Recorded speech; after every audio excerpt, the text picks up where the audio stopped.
nieces and nephews, welcome back to Auntie Nell's Kitchen. And to my new nieces and nephews, welcome, welcome, welcome to the family where we're full of love and happiness and kindness over here, okay? So today I am making a special meal for a very special person that means a lot to me.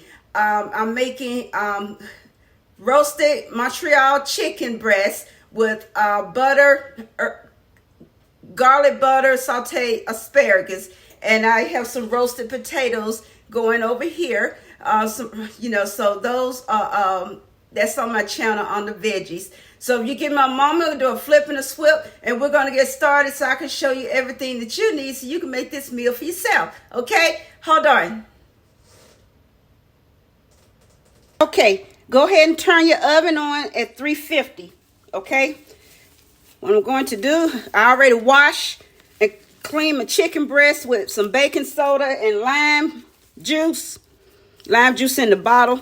Now, some people use fresh limes. You be buying you will end up buying a whole lot of limes. I keep lime juice and lemon juice in the bottles.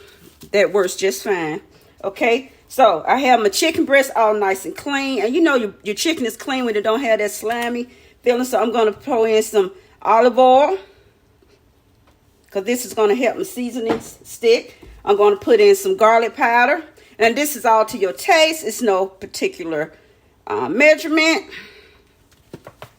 This was 3 big thick chicken breasts, and I cut them, butterflied them, and cut them in half.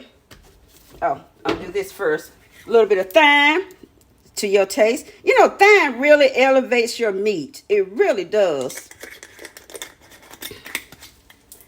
Now, if you like rosemary, you can add rosemary in here, but not everyone. This is onion powder. Not everyone eats rosemary, because rosemary is a strong herb. Now, this little baby here, this is the Montreal chicken, but it doesn't have everything in it. I read the ingredients, doesn't have everything in it that I like, that I want in my chicken.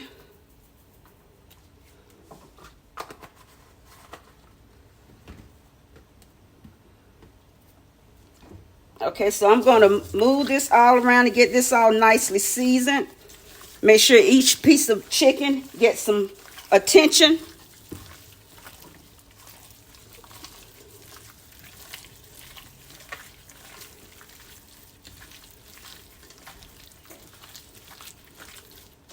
Yeah, make sure each one of these gets some attention, okay?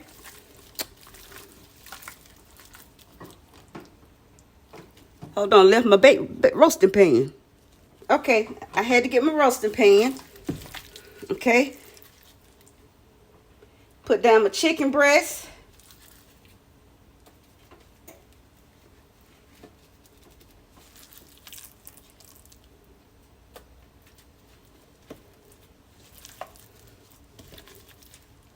And it is quite all right if you have to bend them, because they were long. And if you have to squeeze them in like that, that's quite all right. Just think of it as one big sleepover for the chicken. Okay? That's how we're going to look at it. Okay, take these off for a little housekeeping. And I'm going to put a little bit of this on top. And what I'm going to do, put it in my hand so I can sprinkle. Give it some sprinkly love.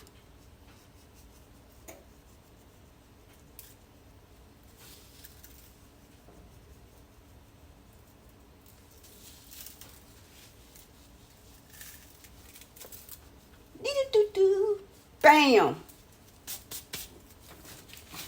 There used to be a chef that used to say bam. I can't think of who it was. Now, to this, okay, this is almost ready. Okay, so I'm not going to just put some water in here. I'm going to make a little broth. Okay, so let me get my broth and I'll show you what I use. Okay, this is my favorite thing that I make my broth with right here. I take a tablespoon of this and I add it to an 8-ounce glass of water. And this is what I use. And I pour it in my pan. You don't need a lot. because it's going to make its own, chicken makes its own broth. But this is just to add some more flavor and to keep it from drying out. That's all it is. Keeps it from drying out. It's going to give it that good flavor.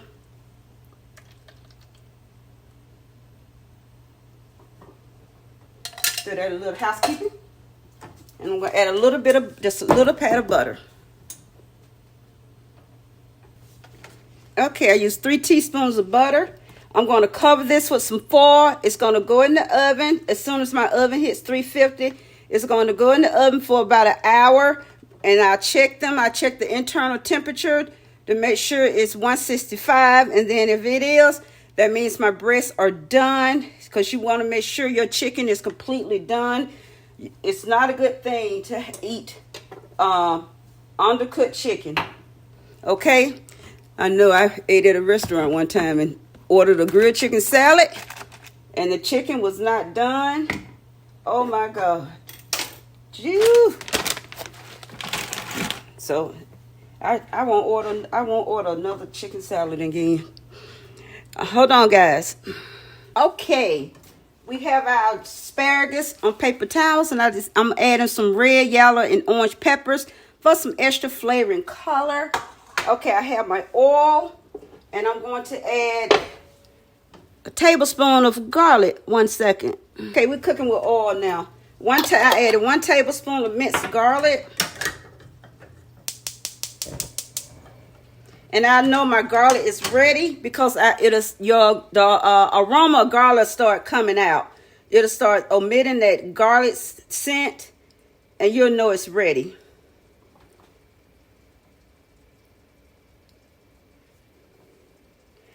Now, I went to the Asian market and I said, I don't know what made me pick up all that garlic, all this, and then get my ginger. And I need my ginger. Yes, Bob, I do. Yeah, I picked up 3 of these, but no ginger. What was I thinking? I guess I wasn't.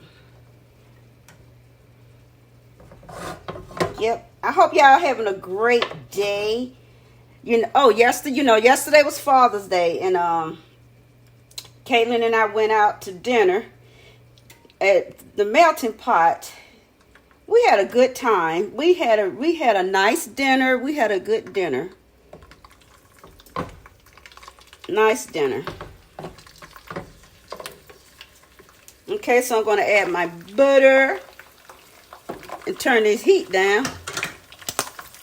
See, that's why I said I need to turn it down. See what I'm talking about?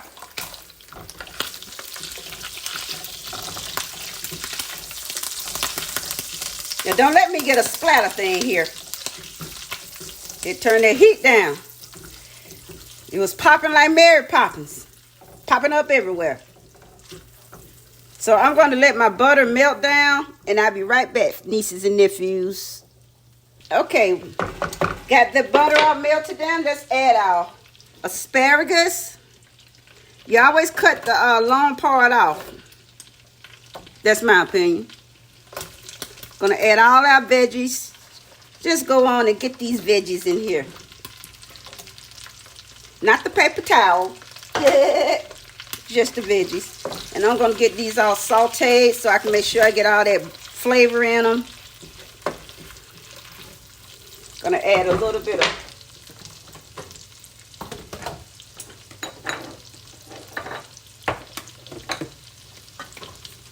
of salt.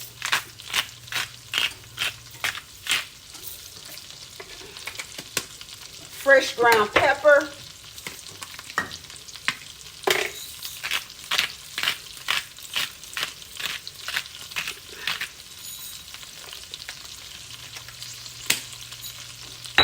Ooh. Saute this down.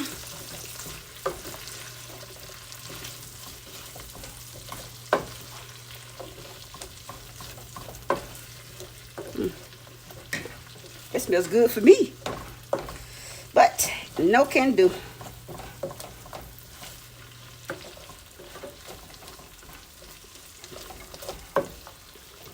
Okay, I can turn my fire up a little, just a little bit.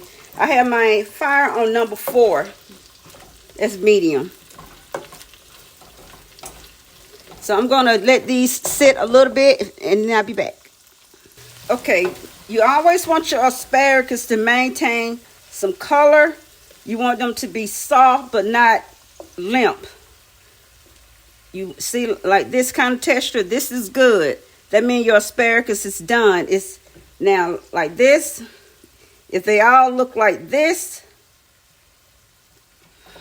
because you will get some that's a little overcooked. You will get some that look like that. You don't want them all to look like that. So asparagus is done. So I'm going to put these in a pan and cover them while we wait on the chicken. And that has 40 more minutes. And those potatoes got 40 minutes too. All right, the chicken is out the oven. So we are going to check our temps. I always put very good 175, so you know that's very good. 187. I always put your thermometer in the thickest part of the meat. Very good. Very good. Very good. Very good. So all this is done. So I'm going to cover this. So I've labeled the tray, so we're all good to go. The chicken is all. Did I show you guys? I can't remember if I showed you the chicken. Ooh, hot, hot, hot. There it is.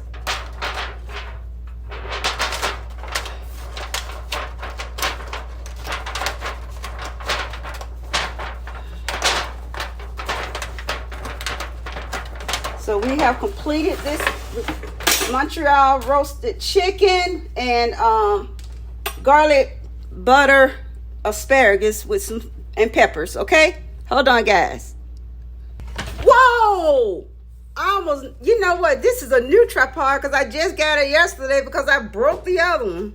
Whoa, whoa, baby. Okay, guys, thank you for watching my video. Ooh wee, woo wee. So thank you guys for watching my video. I hope you make this for you, your family, and friends. It's a good recipe. It's healthy, and it's geared toward the Mediterranean style. So guys, I appreciate everything, all your support. Thank you. Hold on, kiss my breath. Hugs and kisses to each of you. Lots of love to you all. Again, see you later. Bye.